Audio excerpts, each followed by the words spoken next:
أعوذ بالله من الشيطان الرجيم. بسم الله الرحمن الرحيم. الحمد لله رب العالمين والعاقبة للمتقين ولا عدوان إلا على الظالمين، وصلى الله على سيدنا محمد وعلى آله وصحبه أجمعين. ما بعد ومد مسلم كاهي الصوماليد وحان إذنكم السلام عليكم ورحمة الله وبركاته. وحان ربا هالكان إنان كلا هالو دقلي مرفلين حدا وقت كان لجوغو oo June ay tahay 13 saacadana ay tahay 9 barka habeenimo waxa laga soo wacay Baraawo iyo Xamar. runtii wax laga xumaado, laga naxo, laga qiiroodo waay. horena waan u sheegnay degmada Baraawo in lagu dilay 2 dhalinyaro ah oo guryaha laga la baxay 2 saac habeenimo markay ahayd May 5, 2018. ninka gudoomiye ku-xigeenka la yiraahdo Bashiir Maxamed Yuusuf Bashiir Goobe inuu falkaasi sameeyay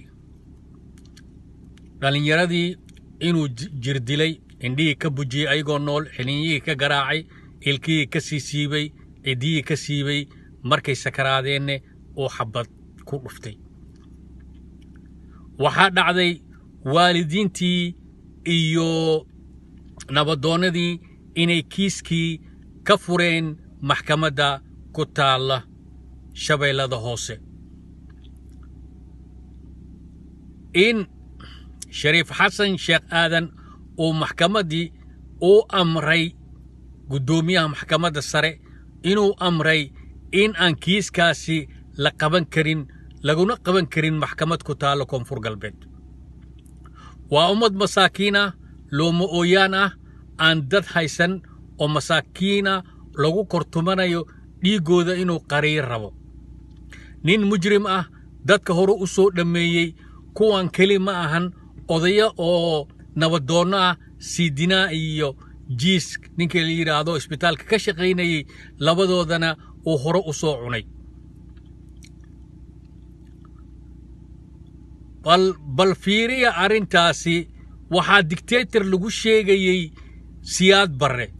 ninka kani oo ah jaahilka ah oo madax ka ah Koonfur Galbeed ku tumanaya dadka masaakiinta ah. waad u jeedaan Shabeellada Hoose waxa ka socda, dan iyo heella kama laha. waxaan leenahay Shariif Xasan waxyaabo badan aad dabooshay, laakiin tani laga yeeli maayo, mana dhacayso.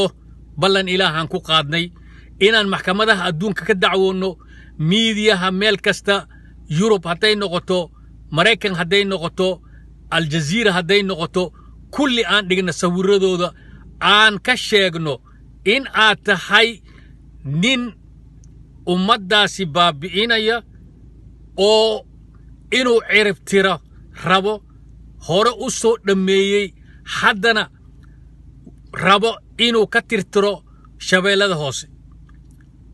waxaan ku leenahay hore waxaad u soo halaysay, waad soo halaysay.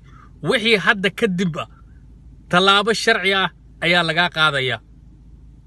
tallaabo sharci ah ayaan ka qaadaynaa Ilaahay hadduu idmo. ummadda Soomaaliyeed sababaha aan u leeyahay waxay tahay dowlada kastaba oo inay xoogeystaan la rabo, lugtaad ku dhegtaa inay dowlad dhalato ma rabtid. ummadaad rabtaa inaad dhiigooda dhuuqdid, ummadaad rabtaa inaad curyaan ka dhigtid dowladda Soomaaliyeed. waxaad u shaqaysaa ajaanib. ninkani la leeyahay Bashiirna adaa meesha geystay, adaa ku haayay, adaa ku naas nuujinayay. waa nin abgaala, Baraawana tunibaa iskale. marka waxa way waxaad u geysay masaakiintaas inuu xasuuqo. waa mujrim, waa dadkii la shaqayn jiray maleeshiyooyinka UNC ka haray waay. marka wax kasta waxa nagu qaadato ummadda codla'aanta ah, masaakiinta la caburinayo, annaga u taagan u doodayna meel kastana u garaacayna qarash hadday noqoto awood hadday noqoto hadal hadday noqoto kulli diyaaran u nahay Shariif Xasan Sheekh Aadan warniyo waxaad tahay malah ibni aadan daciif baa tahay awood baa sheeganaysaa awoodda ilaahay baa iskale awood ma lihid ilaahay wuxuu ka abuuray candhuufa minuu ka abuuray rabbiga haddaad xanuunsatidna iskama qaadi kartid markaasaad ummad masaakiin ah oo aan awood lahayn ayaad ku kortumanaysaa aad xoolahoodii dhacaysaa wixii bannaanka looga soo dhiibana aad cunaysaa ilaahay ayaan kuu barinay caloosha beerka ilaahay beerbarar ha kugu rido